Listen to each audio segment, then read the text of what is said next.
हरे कृष्णा। आप सभी का स्वागत है आचार्य सीरीज में। मैं हूँ श्री चैतन्य चंद्रदास। आज और एक हम लीला देखेंगे एक आचार्य की। आज हम छोटी सी लीला देखेंगे नरोत्तम दास ठाकुर की। ये जो नरोत्तम दास ठाकुर थे, ये इनका जन्म हुआ था खेतूरी में और ये भगवान के बड़े महान भक्त थे। नर उत्तम, जो सारे नरों में उत्तम है, ऐसे नरोत्तम दास ठाकुर।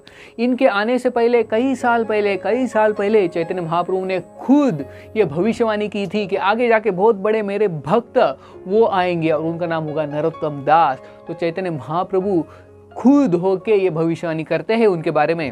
और चैतन्य महाप्रभु खुद पद्मा नदी में जाके उनका खुद का जो प्रेम है, कृष्ण प्रेम, उस पद्मा नदी में रखते हैं। और पद्मा नदी को कहते हैं कि बाद में कई सालों के बाद मेरे एक बहुत बड़े भक्त नरोत्तम दास ठाकुर वो आएंगे इस आपके इस जल में स्नान करने के लिए। उस समय आप ये जो मेरा कृष्ण प्रेम है, ये प्रेम उनको प्रदान करना। तो ऐसे महाप्रभु के बहुत ही प्रिय ऐसे नरोत्तम दास ठाकुर, जिनका जन्म हुआ था खेतूरी में, जो कि अभी बांग्लादेश में है। तो जब नरोत्तम दास ठाकुर 12 साल के थे, तब नित्यानंद महाप्रभु उनके सपने में आए और बोले कि आप कल जाके इस पद्मा नदी में नहा लो, स्नान कर लो। तो जब 12 साल के थे नरोत्तम दास ठाकुर, और उनका रंग जो था सांवला था, श्याम वर्ण था, कृष्ण जैसे।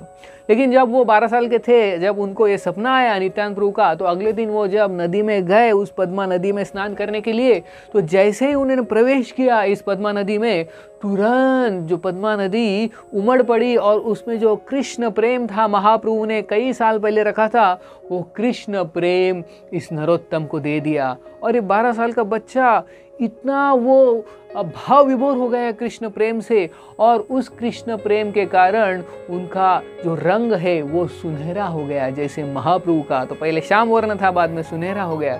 तो उसके बाद में उनका पूरा जीवन बदल गया। वो कृष्ण प्रेम में हमेशा रहते थे नरोत्तम दास ठाकुर। और फिर बाद में वो सब घर दार सब छोड़ के बाद में वृंदावन चले गए। और उनको महाप्रभु ने कहा सपने में कि आप मेरे जो बड़े भक्त हैं लोकनाथ गोस्वामी, उनसे दीक्षा लेना। तो लोकनाथ गोस्वामी जो थे वृंदावन में रहते थे। नरोत्तम दास ठाकुर वृंदावन चले गए घर छोड़ के और लोकनाथ गोस्वामी को ढूंढने लगे। बाद में जब लोकनाथ गोस्वामी से मुलाकात हुई, नरोत्तम दास ठाकुर ने कहा कि मुझे आपसे दीक्षा चाहिए, मैं आपका शिष्य बनना चाहता हूँ, आप मेरे गुरु बनिए कृपा करके। तो तब नरोत्तम दास ठाकुर जब ऐसी विनंती करते हैं, तो लोकनाथ गोस्वामी इतने नम्र होते, तो वो कहते हैं नहीं, मैं इतना पतित हूँ, मैं किसी का गुरु नहीं बन सकता, मेरा कोई शिष्य नहीं बन सकता, मैं ये नहीं कर सकता। तो बहुत बार विनंती करने के बाद नरोत्तम दास ठाकुर बहुत विनंती करते हैं लोकनाथ गोस्वामी को कि कृपा करके दीक्षा दीजिए। लेकिन लोकनाथ गोस्वामी उनके नम्रता के कारण हमेशा नकार देते हैं, उनको शिष्य स्वीकार नहीं करते। तो नरोत्तम दास ठाकुर बहुत ही पीड़ित रहते हैं, सोचते हैं कि मैं कितना पतित हूँ कि लोकनाथ गोस्वामी जैसे गुरु मुझे प्राप्त नहीं हो सकते। हालांकि उनको भगवान का साक्षात दर्शन हुआ है, भगवान उनके सपने में आए, महाप्रभु नित्यानंद प्रभु उनके सपने में आए और डायरेक्ट उनको कृष्ण प्रेम मिला है भगवान से।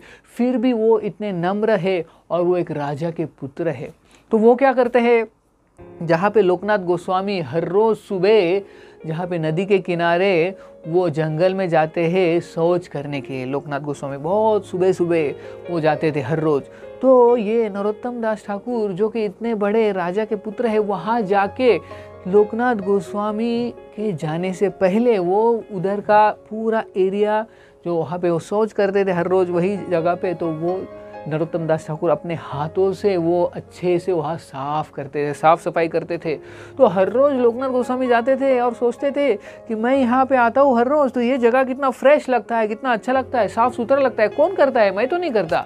तो हर रोज़ वो जाते। ऐसे 1 साल तक नरोत्तम दास ठाकुर हर रोज़ जाके सुबह जाके जहाँ पे लोकनाथ गोस्वामी शौच करने के लिए जाते, वहाँ पे वो मल मूत्र उनका जो था वो हाथ से सफाई करते थे डेली, हर रोज़। ऐसा 1 साल हो गया। बाद में फिर लोकनाथ गोस्वामी सोचते थे कि ये कौन कर रहा है। फिर वो लोकनाथ गोस्वामी एक बार बहुत जल्दी पहुंच गए नरोत्तम दास ठाकुर के पहले, और उन्होंने देखा कि ये जो नरोत्तम दास ठाकुर है हर रोज यहाँ पे आके ये शौच जो है वो सफाई करता है। तो तुरंत जाके लोकनाथ गोस्वामी ने उनको पकड़ा और बोले आप ऐसे क्यों कर रहे हैं। और दोनों रोने लगे।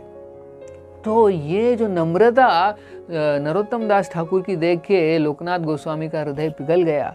हालांकि नरोत्तम दास ठाकुर इतने बड़े व्यक्ति थे, लेकिन वो इतना नम्र सेवा कर रहे थे। बाद में लोकनाथ गोस्वामी ने फिर उनको दीक्षा दे दी। वो एक ही उनके शिष्य थे, लोकनाथ गोस्वामी के शिष्य एक ही थे, नरोत्तम दास ठाकुर, क्योंकि उनके नम्रता के कारण लोकनाथ गोस्वामी उनसे प्रसन्न होकर उनको दीक्षा दी। तो इस लीला से हम देखते हैं कि कैसे गुरु की सेवा करनी चाहिए। ऐसा नहीं सोचना चाहिए कि मैं कितना बड़ा व्यक्ति हूँ, मैं तो राजा का पुत्र हूँ, मैं तो इतना धनी हूँ, मैं इतना सुंदर दिखता हूँ, गुरु की मैं सेवा क्यों करूँ, गुरु ने मेरी सेवा करनी चाहिए। ऐसा नहीं, गुरु के प्रति सेवा भाव होना चाहिए, नम्रता का भाव होना चाहिए और गुरु के लिए कुछ भी करने के लिए तैयार होना चाहिए। हालांकि नरोत्तम दास ठाकुर इतने बड़े व्यक्ति थे, भगवान ने उनको साक्षात दर्शन दिया था, कृष्ण प्रेम दिया था, फिर भी वो इतने नम्रता से लोकनाथ गोस्वामी की सेवा कर रहे थे, उनके गुरु की सेवा कर रहे थे। इसलिए गुरु और भगवान कृष्ण उनसे प्रसन्न हुए। धन्यवाद। हरे कृष्ण।